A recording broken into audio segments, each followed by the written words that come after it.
मुख्यमंत्री हो, deputy CM माफी मांग ली, उससे माफी से क्या प्रश्न खत्म होगा समस्या। छत्रपति शिवाजी महाराज की इतनी बड़ी मूर्ति टूट गई, वो भी महाराज के किले 7 महीने में, और हम चुप बैठे। ये जनता महाराष्ट्र की नामर्द है, जनता इस महाराष्ट्र की। छत्रपति शिवाजी महाराज के सम्मान में हम हमारी भावना व्यक्त करने के लिए आज वहां इकट्ठा हो रहे हैं, हमको रोका जा रहा है। महाराष्ट्र के सिंधुदुर्ग में छत्रपति शिवाजी महाराज की मूर्ति गिरने की घटना पर सियासी पारा चढ़ा हुआ है। विपक्ष लगातार केंद्र सरकार को घेर रहा है। इसी कड़ी में शिवसेना यूबीटी सांसद संजय राउत ने मीडिया में बातचीत करने के दौरान निशाना साधा। उन्होंने कहा कि हर चीज के पीछे देवेंद्र फडणवीस की ही मास्टरमाइंड है और महाराष्ट्र में यही समस्या है। ये बात पूरा देश और पीएम मोदी भी जानते हैं। यही वजह है कि उन्हें माफी मांगनी पड़ी है। लेकिन सवाल ये है कि क्या सिर्फ माफी मांग लेने से मामला सुलझ जाएगा?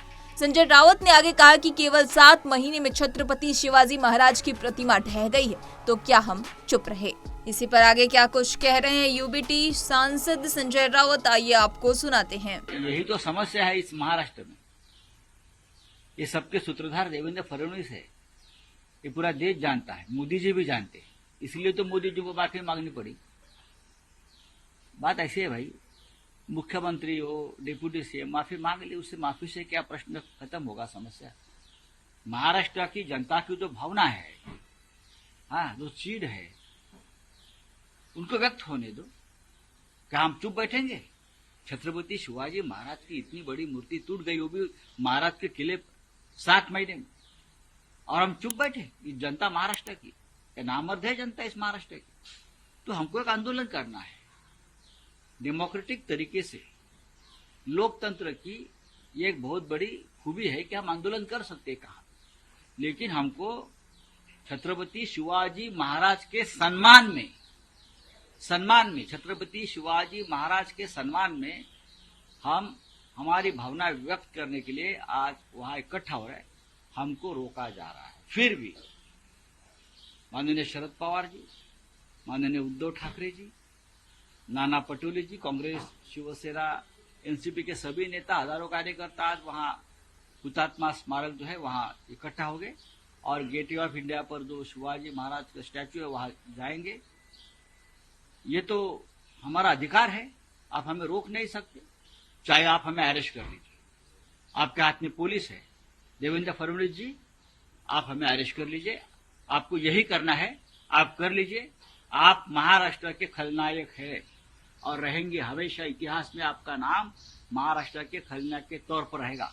तो बीजेपी प्रोटेस्ट कर रही है। ये बीजेपी प्रोटेस्ट कर रही है, ये पगला गए ये लोग। हम छत्रपति शिवाजी महाराज जी के सम्मान में हमारा आंदोलन चलेगा, कोई सरकार के खिलाफ नहीं है, उनके सम्मान में है। आपने जो अपराध किया है छत्रपति शिवाजी महाराज के स्टैचू गिराने का, उसमें भ्रष्टाचार करने का, क्या उसके खिलाफ लोकतंत्र में विपक्ष आवाज नहीं उठा सकता? तो हमारे खिलाफ बीजेपी आंदोलन करेगी, यानी शिवाजी महाराज के विरोध में आंदोलन करेगी। इस राज्य में पहली बार ये हो रहा है कि छत्रपति शिवाजी महाराज के सम्मान में कोई आंदोलन कर रहा है, उनके खिलाफ देवेंद्र फडणवीस जी की बीजेपी, मैं देवेंद्र फडणवीस जी की बीजेपी बोल रहा है, आंदोलन कर रही। ये बीजेपी महाराष्ट्र से पूरी तरह से खत्म हो जाएगी, आप देखिए। तो मेगा ब्लॉक के महाविकास आघाड़ी ने कभी छत्रपति शिवाजी महाराज का सम्मान किया ही नहीं, और आज ये कौन बोलेंगे? देवेंद्र फडणवीस ने अरे देवेंद्र फडणवीस कौन है? वो क्या शिवाजी महाराज के बारे में बात करेंगे? उसने क्या सम्मान किया? मूर्ति गिराई ना, यही सम्मान है।